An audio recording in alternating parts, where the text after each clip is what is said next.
Hello, in this video I want to show you how to set up Face Unlock on XIAOMI Redmi Note 9 Pro Max. First you need to open the setting on your phone, then scroll down and find the password and security. Click on it. In this menu we can see screen lock, fingerprint unlock and here face unlock. Click on it.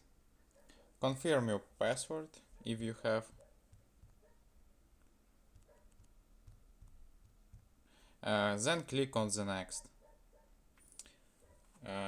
Wait for 3 seconds and click on the next button and then see on the camera if you can see here. And that's all for today. Goodbye.